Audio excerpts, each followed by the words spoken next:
Good afternoon from an incredibly surprising blue sky outside in Ilford in London. My name is Rabbi Dansky. I'm the rabbi of Cranbrook United Synagogue, and I have the pleasure of chatting with you during your lunch about Simchat Torah and a little bit about Shmini Atzeret as well. So if you're having your lunch if you are brave enough to sit outside in the sukkah and it's not raining, that's wonderful, and watching me, or wherever you are in the world, you are very welcome. And I hope that you enjoy your time together with me.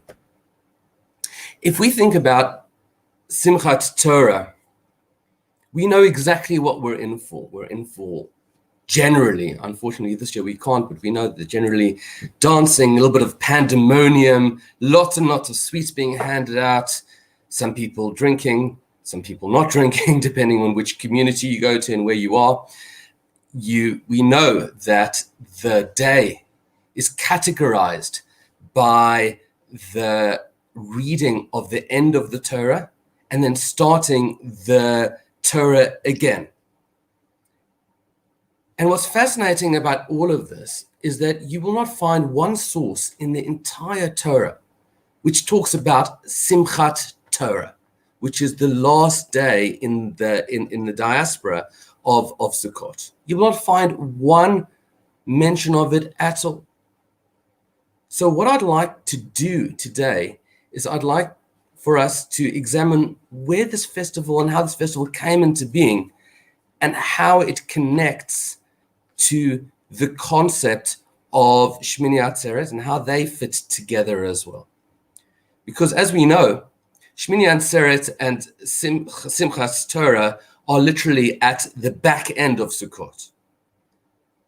And while it's easy to define what we do on a behavioral level at Simchat Torah, that we go and dance around the Torah or that we read from the Torah, Shmini Atzeret is a day which is less easy to define.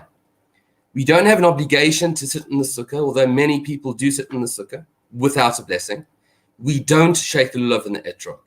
So all the elements of Sukkot, which were the focus of the beginning of Sukkot, now are not the focus. All we are told in the Torah is Uvayom Hashmini, on the 8th day of Sukkot, Atzeret Tiyeh Lachem. You should have a rest day, you should have a stop. That doesn't exactly define for us what Shmini Atzeret should be about. What's also interesting to note about Shmini Atzeret is that it is defined as a continuation of Sukkot in terms of the general emotion which carries us through Sukkot, which is one of simcha, of joy. If you look at the words Shashmini Chag Atzeret Hazeh, which is Zman Simchatenu, the day of our joy. So how do we find joy expressed in these words Atzeret Tiyeh Lachem, that you should have a rest day, or you should have a stop? Rashi explains the word means something different. It means to stay. It means we are supposed to stay with Almighty one more day. Rashi brings down the Talmud, which states that when we had a temple, we brought 70 sacrifices for the 70 nations of the world. And after all those sacrifices have been brought, the Almighty then says to us, all I want to do right now is to be with you and to celebrate our relationship.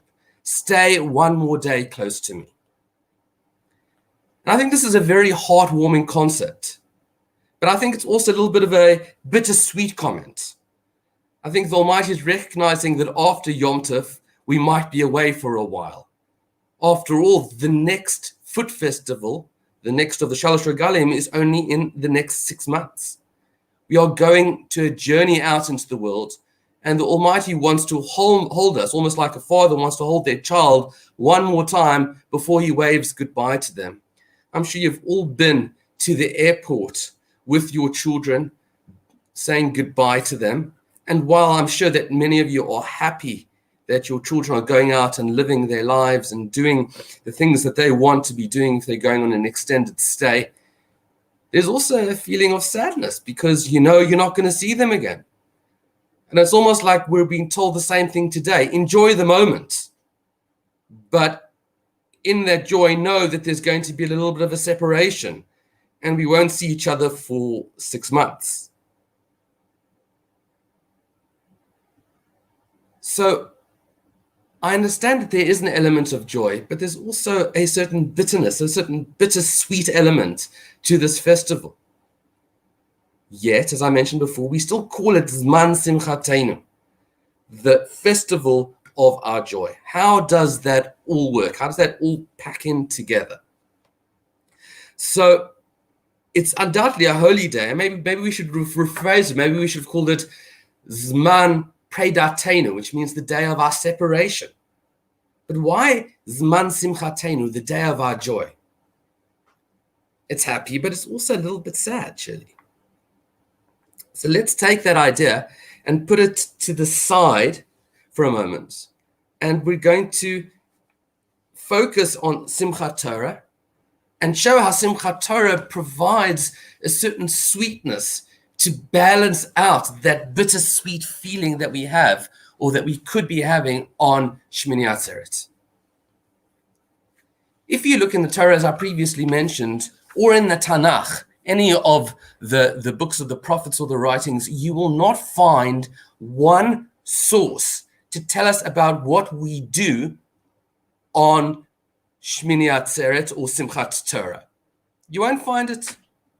But what you will find is you will find a Gemara that tells us what we read on the last day of Shmini Atzeret in Israel, and what we read on the last day, which turns out to be the 9th day, which is Simchat Torah. So the Talmud in Megillah tells us as follows. Bear with me for a moment while I find this.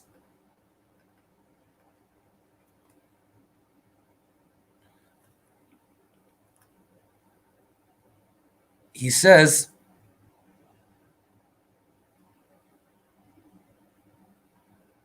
V'shar kol yomot hachag, this is a Gemara in Megillah on 31a, Lamed Aleph Amud Aleph. V'shar kol yomot hachag, the rest of the days of the festival, koren b'korbanot hachag, we read about the sacrifices which were brought when the temple was around.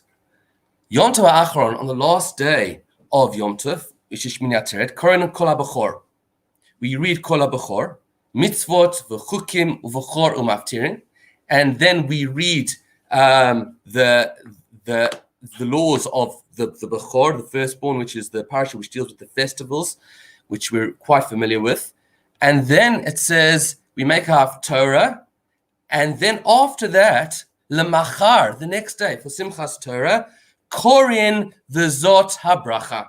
We read V'zot HaBracha. So the first source that we have, that we complete the Torah, comes from the Talmud and Megillah.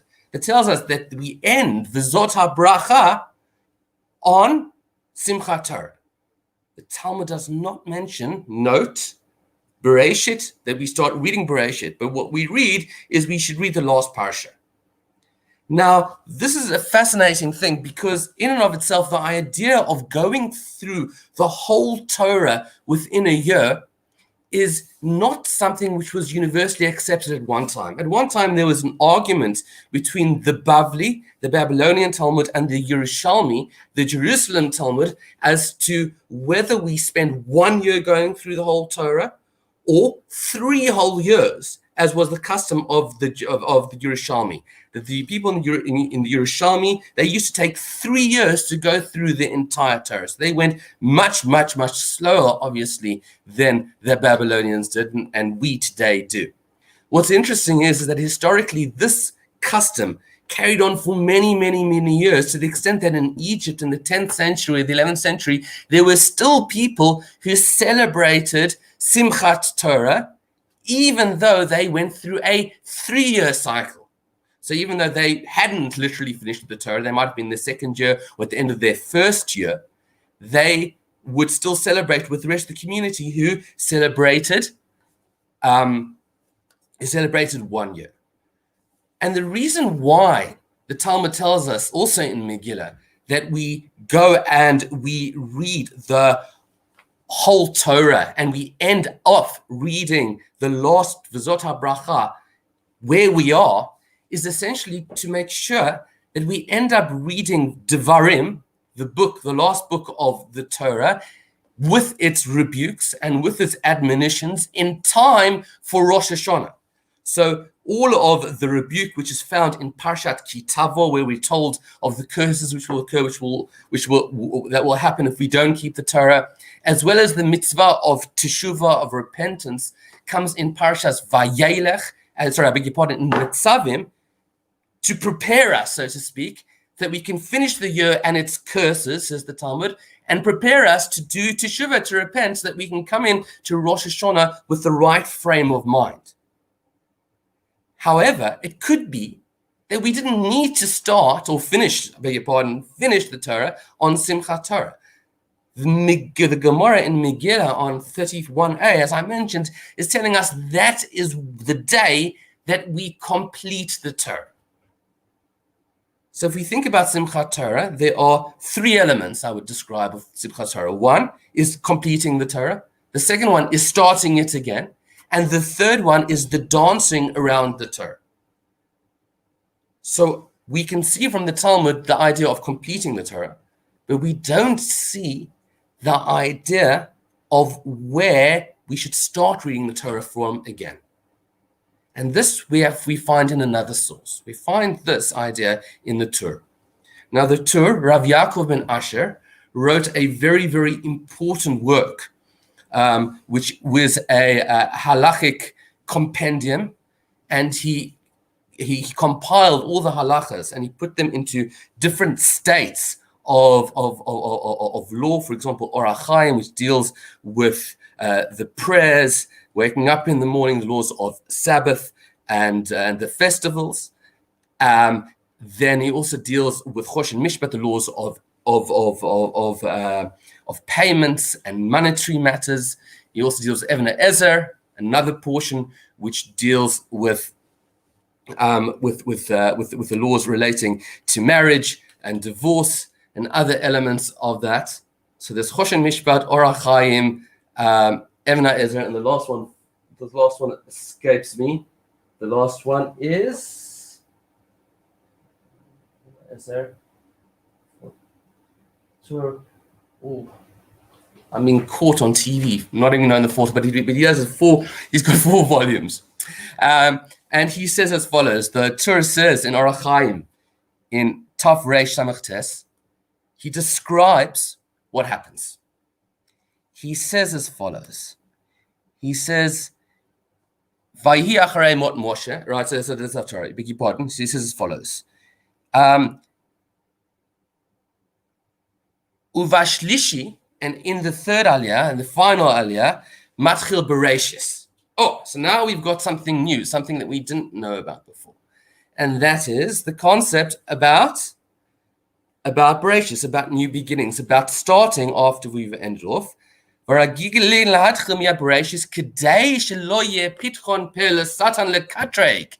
the reason, says the Torah, which is not brought down anywhere else, which I found, is that there should not be an attack which the attackers in heaven should have upon the Jewish people, to say kvar simota, that they've completed the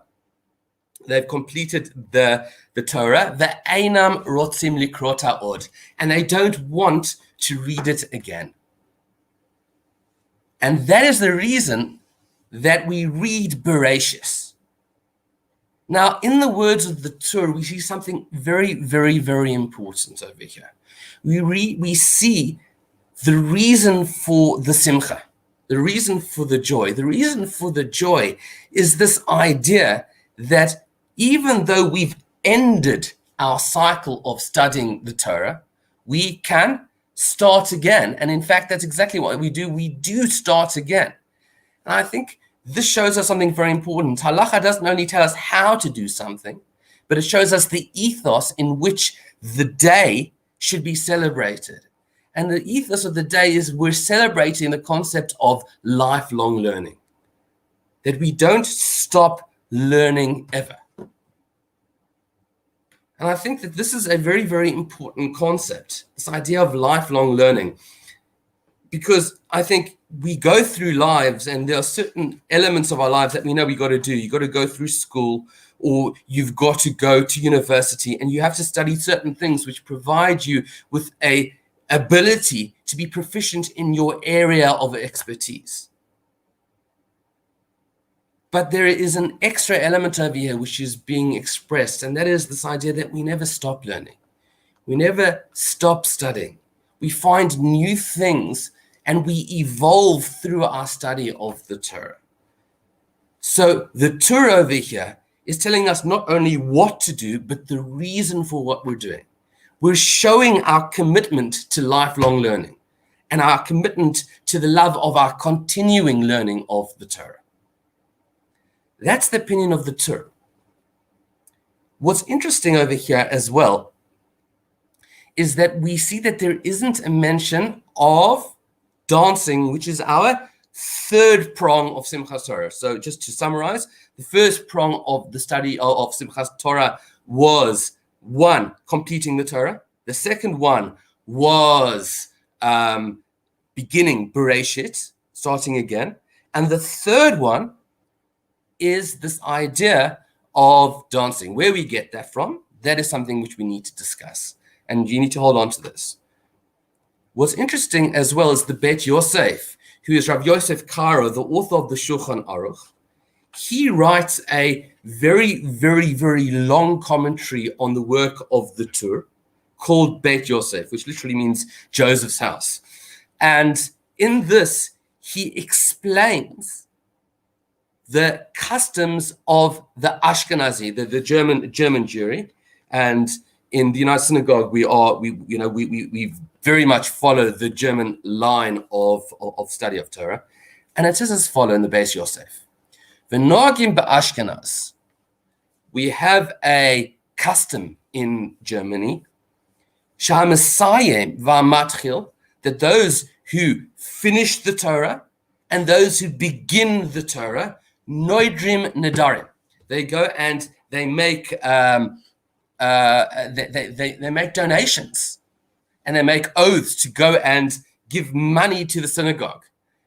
And they call out to all of their friends, and they go and they make a joyous occasion for the completion of the Torah. L'siyuma shel Torah. This is the way that the Ramah writes as well. We'll talk about the Ramah in a little while over here. And he says that's the reason, and he says over here, and I found the source of this custom in a Medrash in Shir HaShirim. What does this Medrash say? This Medrash, ladies and gentlemen, has got absolutely nothing to do. It's got absolutely nothing to do with Simchat Torah. If you actually look at the Medrash, it says as follows: that Vayavo Yerushalayim, that Shlomo, King Solomon, went to Jerusalem after God had given him the gift of wisdom. We know that God came to Solomon and he said to him, if you were to have one gift, what would it be? And Shlomo HaMelech, Solomon said, what I want more than anything else is I want the gift of wisdom. And God said to him, because you didn't ask for wealth and because you didn't ask for anything else, I am going to give you great, great wisdom. And he taught him the entire Torah in all its depth, as well as great levels of knowledge of all sorts of interesting things. And then the Torah tells us after he had achieved this sense of wisdom from the Almighty, Vaya'as mishte l'chol avadav, he made a great feast for all of his servants. Amar Rabbi Yitzchak, says Rabbi Yitzchak from the Midrash, Mikan, here is a proof, she'osin su'uda legomra shel Torah. From here we see that we make a feast when we complete the Torah. So the source, according to the Bet Yosef, of having a joyful occasion where there are sweets and food and a great sense of joy and well-being comes from Solomon.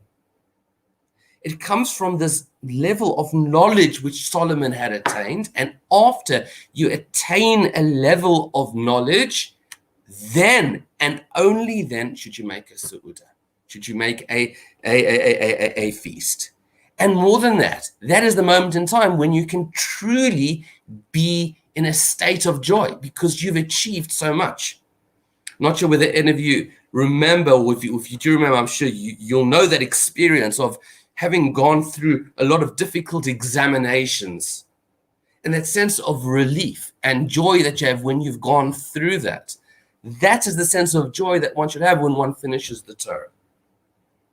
And again, we see over here not only the halacha, the law of it, but we also see the ethos, the depth of what the halacha is trying to tell us. That reading the parasha every single week, which moves from Bereshis all the way to V'zot HaBracha at the end, needs to be more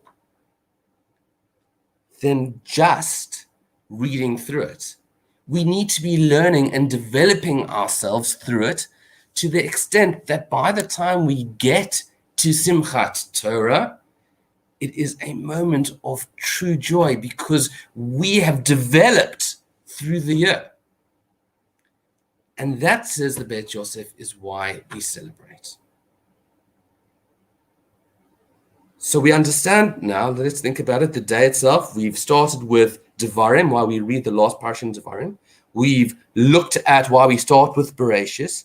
We've examined why we celebrate, Rav Yosef Karo in his commentary.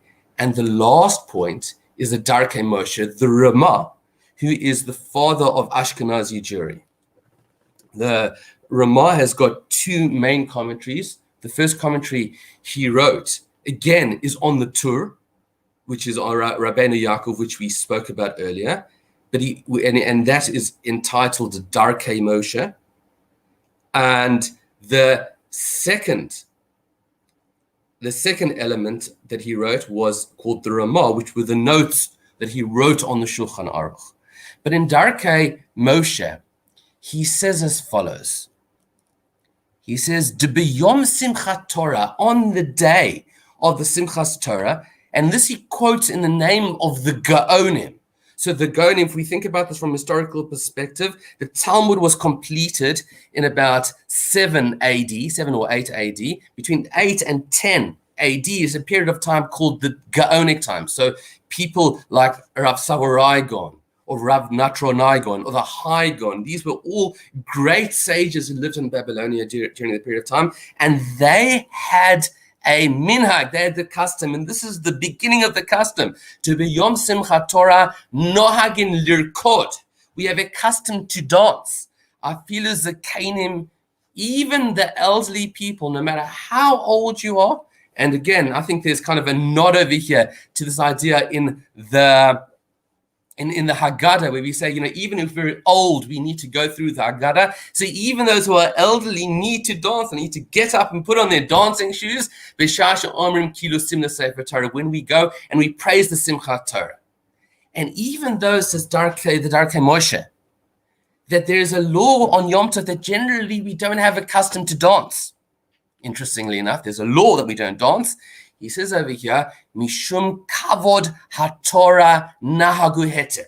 They accustomed themselves to make a heter on that day to ensure that people had proper Kavod HaTorah, that they showed respect to the Torah by dancing around the Torah and showing their respect to it. And that's an amazing thing. So we see from the Ramah over here, the custom to dance comes from the Gaonic period. So let's just summarize where we've got up to, and then I'm glad to kind of pull all of it together and explain how we are celebrating this as Zman Simchateinu. We've seen that the Torah itself doesn't mention Simchat Torah. We mention Shmini Atzeret only as a day in which we have a break day. However, we know that we should complete the Torah once a year, and we complete the Torah at the end of the festival, Shmini Atzeret. We also told that we should begin again by reading Bereshit, and the reason is, according to the Torah, that we should show our willingness to have a commitment towards lifelong learning and study of the Torah. The Beit Yosef adds the idea that we should go and celebrate to show our acquisition of knowledge and how hard we work during the year to develop ourselves. And finally, the Ramah shows us that we dance, even though there's a custom not to dance during Yom Tov. When it comes to Simchat Torah, we need to dance, but it needs to be derech kavod. It needs to be in a way showing massive respect to the Torah. Because if it's not showing massive respect to the Torah, and maybe I'm pushing my neck out a little bit over here, but you're not showing your respect to the Torah, we shouldn't really dance at all, because one's not allowed to dance in Yom Tov. How then do we connect back all of these ideas and find Simchat Torah at the last end of Yom Tov, of Sukkot? Because it almost feels, between me and you, like we are celebrating something which should belong to Shavuot, which is the giving of the Torah, the festival giving the Torah. So this is what I think. I think that if we look at this idea of that Rashi brings down at the beginning about Shmini Atzeres being a day when we are alone, so to speak, with God, we mentioned that idea of it being bittersweet. Because yes, we're alone with God for one day, but for the next 6 months, we're going on an extended holiday, so to speak. Perhaps Simchat Torah is a way of ameliorating that business by saying, you know something, we're not going to have another festival for another, I don't know how many months. But you know something? We have got the Torah, and the Torah is a way of communicating God's will to us. We have a way of, so to speak, Zooming or FaceTiming, if you're more of an aficionado of Apple, the Almighty anytime during the year. So even though we're leaving, so to speak, the journey that we've had with the Almighty from the beginning of Rosh Hashanah, where we've tried to develop ourselves all the way through to the end of Sukkot, the journey is not over. The mode of communication is changing. We're now communicating to God, and He's showing us what we need to do through the Torah. And that is why Simchat Torah plays such an important role at the end of our festival. And that's why it's all Zman Simchatenu, it's a time of joy, because we are never, ever, ever alone.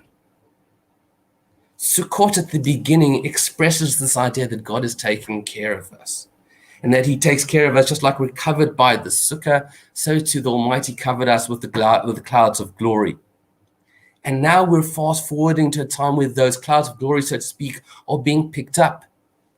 But we're consoling ourselves with the fact that even though those clouds may be picked up, we still have that connection to the Almighty, and that is through the Torah.